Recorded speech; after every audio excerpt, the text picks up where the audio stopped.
Have you ever wondered why houses in the UK all look so different? When people talk about houses in the UK, you will hear loads of different words like Victorian, council house, Edwardian, flat, detached, semi-detached, bungalow, cottage, etc. etc. It sounds confusing, that's because these words come from different categories. Today, I want to break this down in a simple way. First, the building type. Second, the architectural style. Third, the housing sector. Once you understand these categories, the next time you walk down the street or hear people talking about houses, it will start to make sense. Let's start with building type. This is about how homes are laid out and connected to each other. The most common building type you will see in the UK is the terraced house. A terraced house is one of a row of similar homes joined together, sharing side walls with neighboring houses. This type of housing is popular in cities because it uses land very efficiently. Now, if a house is at the end of that row, it's called an end of terrace house. It only shares one wall instead of two, so it usually has a bit more light and privacy.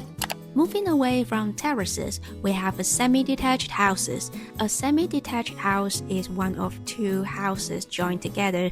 Each house shares one wall with its neighbor, and this type is very common in suburban areas. If a house doesn't share any walls at all, that's a detached house. A detached house stands on its own. It usually has more space around it, but it's also more expensive. A flat is a self-contained home inside a larger building, usually sharing entrances or common areas with other units. Another building type you might hear about is a bungalow. A bungalow is a house with only one floor and no stairs, often found in suburban or village areas. They can be detached, semi-detached, or even terraced. Finally, you might sometimes hear the word mansion. This usually just means a very large, expensive, detached house. Now, let's talk about architectural style. This is about when the house was built and how it looks. As we move through time, you will see how history or everyday life shaped the way homes were designed. Let's start with Georgian houses, which became common as cities expanded in the 1700s. Georgian houses are usually very symmetrical with balanced window placements, are often 3 or 4-story townhouses with flat or shallow roofs. You will commonly see 6/6 sash windows that open vertically, as well as paneled front doors with fanlights. Probably the most famous Georgian house in London is 10 Downing Street, where Prime Minister lives and makes public statements. Oops, wrong photo. There's another interesting feature you will sometimes notice on Georgian houses: bricked up windows. This comes from the window tax, which existed between 1696 and 1851. To reduce tax, many homeowners bricked up some of their windows. Even after the tax was removed, many of those windows were never reopened. After the Georgian period, we move into the Victorian era because of the Industrial Revolution. Victorian houses are extremely common today. In fact, they are often the most searched for property style on Rightmove. Some of the key features include ornate details like decorative brickwork, a steeply pitched slate roof, bay windows, 1 or 2 pane sash windows, and a stained glass front door.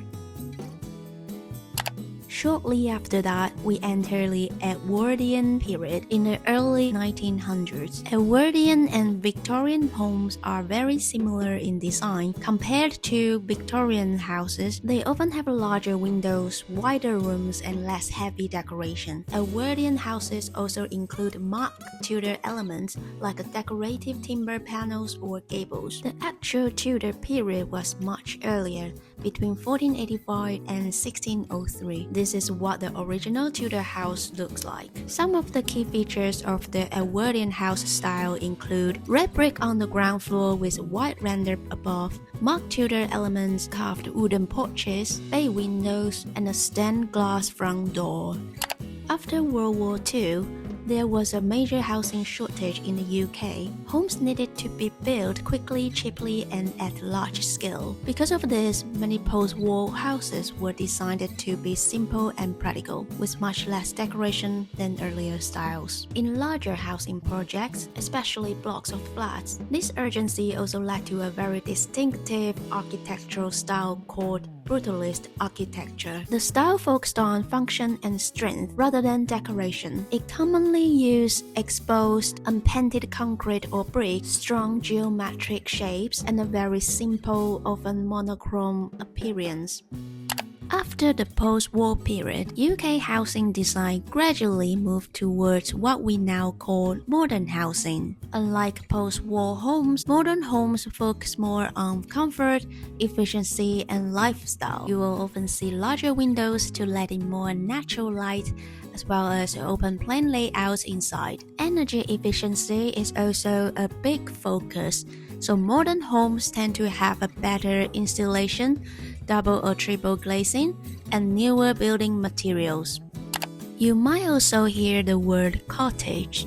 A cottage is a small, traditional-looking house, often found in rural areas. It is often built using local stone, brick, or wood. Cottages often have slopy roofs, smaller windows, and a cozy appearance. Finally, let's talk about housing sectors.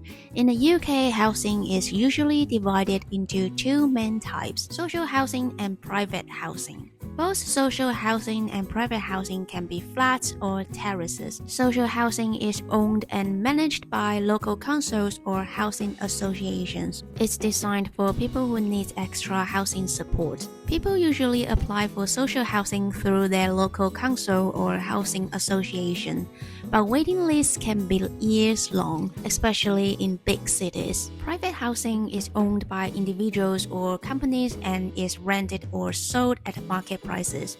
So now you know, UK housing is described by building type, architectural style, and housing sector. Which UK house style do you like the most? Let me know in the comments and follow for more interesting UK stuff.